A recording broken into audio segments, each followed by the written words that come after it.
नमस्कार, जय हिंद। 7 मई 2025 एक तारीख जिसे अब भारत की सुरक्षा नीति में सुनहरे अक्षरों में लिखा जाएगा।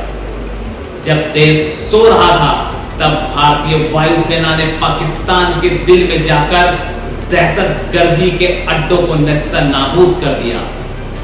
ऑपरेशन सिंदूर शुरू किया। क्या है ऑपरेशन सिंदूर? एक सटीक, साहसी और संदेश भरा मिशन। 22 अप्रैल को जम्मू कश्मीर के पहलगांव में हुए आतंकी हमले में 26 निर्दोष भारतीयों की जान गई थी।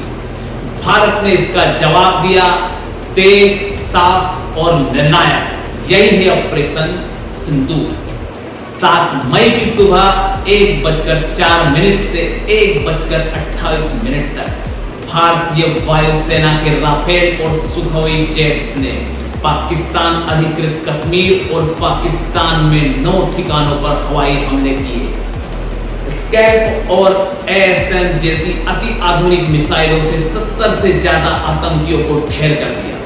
इसमें बहावलपुर, मुरीद के सियालकोट और मुजफ्फराबाद जैसे कुख्यात इलाके शामिल थे।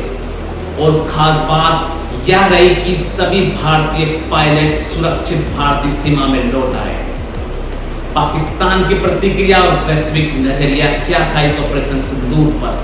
पाकिस्तान ने दावा किया कि यह हमला हमारे इलाकों में हुआ और 31 लोगों के मारे जाने की बात कबूली। लेकिन भारत ने स्पष्ट कर दिया कि हमने यह हमला सिर्फ आतंक को खत्म करने के लिए किया था, इंसानियत के खिलाफ हमारा कोई इरादा नहीं था।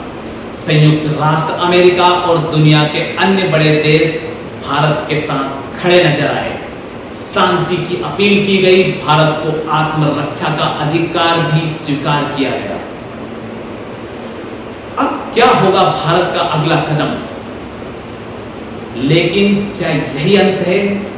क्या यह एयर स्ट्राइक ही इस कदम का अंत है? नहीं, यह तो शुरुआत है। भारत का अगला कदम और भी निर्णायक होगा। भारत को चाहिए कि पाकिस्तान और पीओके में बचे हुए आतंकी अड्डों को भी पूरी तरह से नष्ट किया जाए।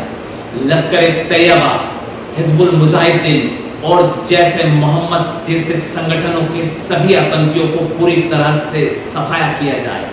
इन संगठनों के सरगनाओं हफीज सईद, मसूद अजहर और सैयद सलाउद्दीन को या तो पाकिस्तान भारत को सौंपे या फिर भारत उन्हें खुद गिरफ्तार करे।